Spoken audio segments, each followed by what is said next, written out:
आज हम डिस्कस करने वाले हैं 10 most profitable low cost business ideas जिनको आप मिनिमम कॉस्ट के साथ में स्टार्ट करके जितना चाहे एक्सपेंड कर सकते हैं, क्योंकि सारे के सारे प्रॉफिटेबल और स्केलेबल बिजनेस मॉडल है। और सबसे अच्छी बात यह है कि सबके सब अपनी स्टार्टिंग एज में है। हर बिजनेस के 3 स्टेज होते हैं: starting age, mature age, downfall age. अगर आप किसी बिजनेस को मैच्योर एज में स्टार्ट करते हैं तो वहाँ पे आपको स्टेबल होने में काफ़ी दिक्कत होती है, क्योंकि वहाँ पे कंपटीशन ज़्यादा होता है।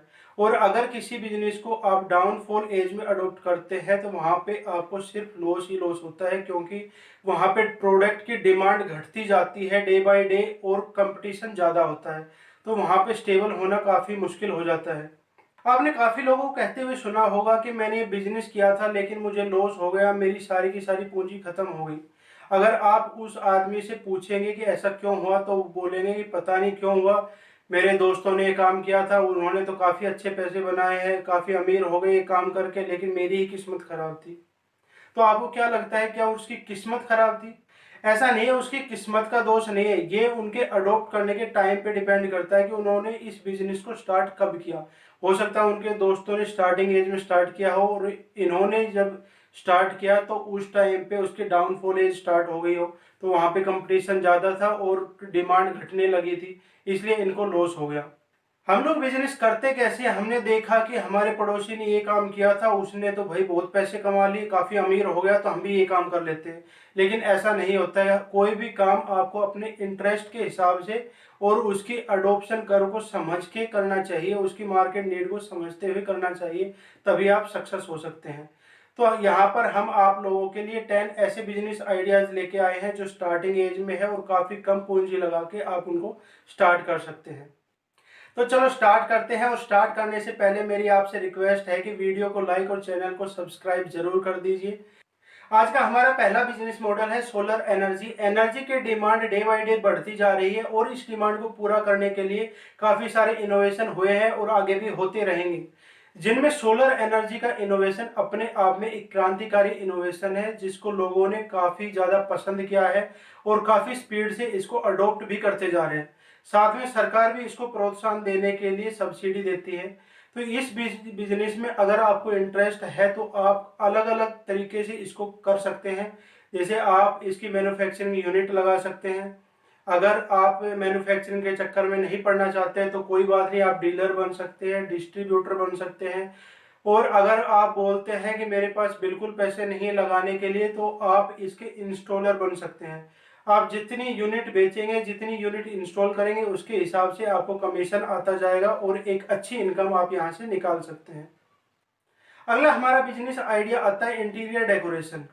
पहले के कंपैरिजन में आजकल लोग अपने घर, ऑफिस, दुकान, रेस्टोरेंट के एक्सटीरियर के साथ साथ इंटीरियर पर काफ़ी ज़्यादा ध्यान देने लगे हैं, क्योंकि इंटीरियर का वहाँ पर आने वाले लोगों पर काफ़ी ज़्यादा प्रभाव पड़ता है। और अगर आपका इंटीरियर अच्छा है तो वहाँ पर आने वाले लोगों पर इसका पॉजिटिव इम्पैक्ट पड़ेगा, जिससे आपके क्लाइंट बढ़ेंगे, आपके कस्टमर बढ़ेंगे और आपका बिजनेस काफ़ी अच्छे से ग्रो करेगा।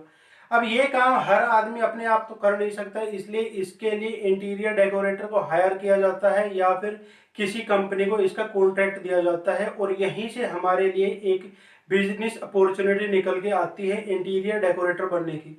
इस काम को आप अपने घर से भी स्टार्ट कर सकते हैं। अगर आपके पास में ऑफिस रेंट देने के पैसे नहीं है, कोई बात नहीं, आप अपने घर से स्टार्ट कीजिए और जैसे जैसे आपका बिजनेस बढ़ता जाता है वैसे वैसे उसको स्केल अप कीजिए, जैसे आपके क्लाइंट बढ़ते हैं। नेक्स्ट है क्विक सर्विस रेस्टोरेंट। अगर आप रेस्टोरेंट बिजनेस करना चाहते हैं लेकिन आपके पास में कैपिटल की कमी है, पैसे ज़्यादा नहीं है, तो कोई दिक्कत नहीं, आप क्विक सर्विस रेस्टोरेंट से स्टार्ट कर सकते हैं। फास्ट फूड की डिमांड डे बाय डे बढ़ती जा रही है और इस डिमांड को देखते हुए इस मार्केट में काफ़ी सारे नए रेस्टोरेंट में आपने देखा होगा खुलते जा रहे हैं। तो ये एकदम सही टाइम है इस इंडस्ट्री में घुसने के लिए, क्योंकि अभी तक डिमांड के हिसाब से कंपटीशन उतना ज़्यादा इस मार्केट में नहीं है। लेकिन इस बिजनेस को स्टार्ट करने से पहले आपको इसकी बेसिक नॉलेज होना का बहुत ज़रूरी है। ये नहीं कि आप दूसरों के भरोसे पे काम स्टार्ट कर दें और बाद में फेल हो जाए। तो अगर आपको इसमें इंटरेस्ट है तो इसमें थोड़ा काम सीखिए, कम से कम बेसिक नॉलेज आपको होनी चाहिए और उसके बाद ही इस बिजनेस में घुसिए। नेक्स्ट है बेकरी बिजनेस। केक और पेस्ट्री के साथ साथ बेकरी के बाकी प्रोडक्ट्स की डिमांड डे बाय डे बढ़ती जा रही है और पिछले कुछ सालों में इसमें एक्सप्लोजिव इंक्रीमेंट हुआ है। आजकल एक नया ट्रेंड चला है कि पहले क्या था, जन्मदिन पे एक केक लेके आ गए, उसको काटा, जन्मदिन खत्म। लेकिन आजकल क्या होता है, नाम में जितने अल्फ़ाबेट हैं उतने केक लेके आते हैं। जैसे फॉर एग्जांपल किसी के नाम में 6 अल्फ़ाबेट हैं, जैसे मेरे नाम में सोमवीर में 6 अल्फ़ाबेट हैं, तो हम 6 केक लेके आएंगे एक एक पाउंड के और सबको अलग अलग काटेंगे।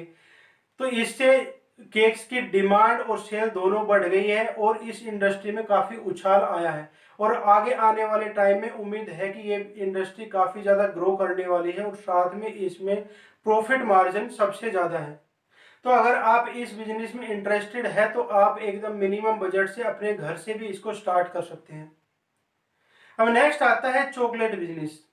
अब चॉकलेट एक वेस्टर्न प्रोडक्ट है जिसकी डिमांड इंडियन मार्केट में पहले नहीं थी, लेकिन अभी कुछ सालों में इसकी डिमांड काफ़ी बढ़ी है और धीरे धीरे इसका क्रेज बढ़ता जा रहा है। पहले आपने देखा होगा कि फेस्टिवल पर मिठाइयाँ बांटी जाती थी, लेकिन आजकल चॉकलेट्स बांटी जाती हैं।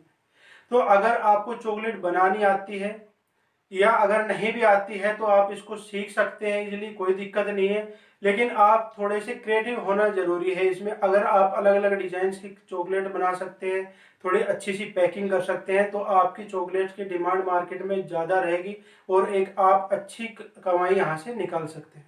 अगला हमारा बिजनेस आइडिया थोड़ा सा हटके है। अगर आप क्लॉथ बिजनेस करना चाहते हैं, कपड़े की इंडस्ट्री में घुसना चाहते हैं, तो यहाँ पर भी आपके लिए काफ़ी सारे ऑप्शन अवेलेबल हैं जिनको आप एकदम छोटे से बजट के साथ में स्टार्ट कर सकते हैं। अगर आपको सिलाई आती है तो आप यूनिफॉर्म मेकिंग का काम स्टार्ट कर सकते हैं।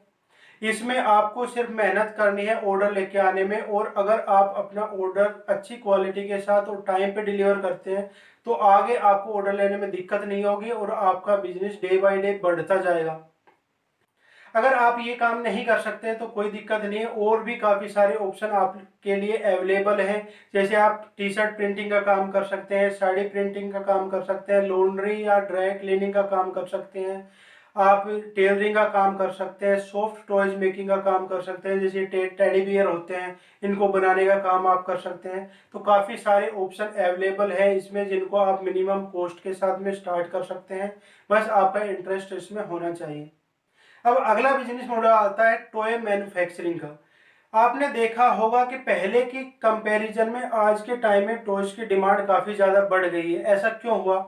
क्योंकि पहले एक टॉयज ले लिया तो बच्चा पूरे साल उससे खेलता रहता था, लेकिन आजकल ऐसा नहीं है। बच्चा माँ बाप के साथ जा रहा है मार्केट में, जहाँ भी वो टॉयज देखेगा, खिलौने देखेगा, वहीं पे रायता फैला देगा, वहीं पे फैल जाएगा और माँ बाप को मजबूर होकर वो टॉयज उसको दिलाने पड़ते हैं, चाहे उसके पास 10 वैसे ही टॉयज घर पे पड़े हों, लेकिन फिर भी वो लेके ही मानता है। इसलिए इस मार्केट में काफ़ी ज़्यादा डिमांड बढ़ी है और इसमें मार्जिन रेट भी काफ़ी ज़्यादा है।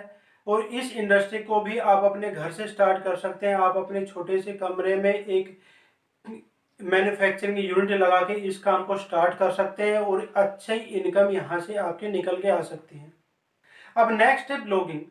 ये काम उन लोगों के लिए सबसे अच्छा है जो लोग अपने घर से पैसा कमाना चाहते हैं। वो नहीं चाहते कि कहीं बाहर जाएं जॉब करने या फिर कोई और बड़ी यूनिट लगाएं, कोई मैन्युफैक्चरिंग यूनिट लगाएं, कोई भारी भरकम सा बिजनेस करें। वो चाहते हैं कि मैं अपने घर बैठे बैठे पैसे कमाऊं, तो उनके लिए सबसे अच्छा काम है ब्लॉगिंग का।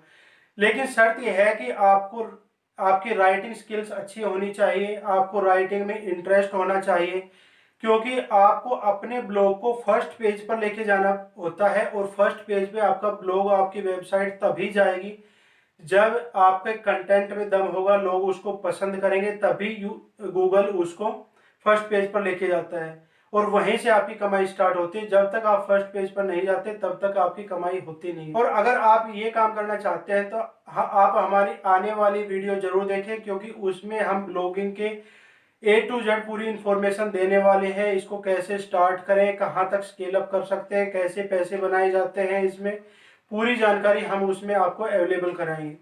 तो लास्ट बिजनेस है, नहीं नहीं आज सिर्फ आज का लास्ट है। वैसे आपके लिए हम बहुत सारे बिजनेस मॉडल्स आने वाली वीडियो में देते रहेंगे, जो भी आपको पसंद हो उसको आप चूज कर सकते हैं। तो आज की वीडियो का लास्ट बिजनेस है इवेंट मैनेजमेंट। अगर आप इवेंट ऑर्गेनाइजर बनना चाहते हैं, आपको शादी पार्टियों की इवेंट ऑर्गेनाइज करना अच्छा लगता है, आपको उसमें इंटरेस्ट है, तो इसमें भी आप एक अच्छा कैरियर ऑप्शन देख सकते हैं। तो इसी के साथ विदा लेता हूँ आज के लिए, बस इतना ही। मिलेंगे अगली वीडियो में कुछ और नए एक्साइटिंग बिजनेस मॉडल के साथ में। तो be safe, be happy, thank you so much.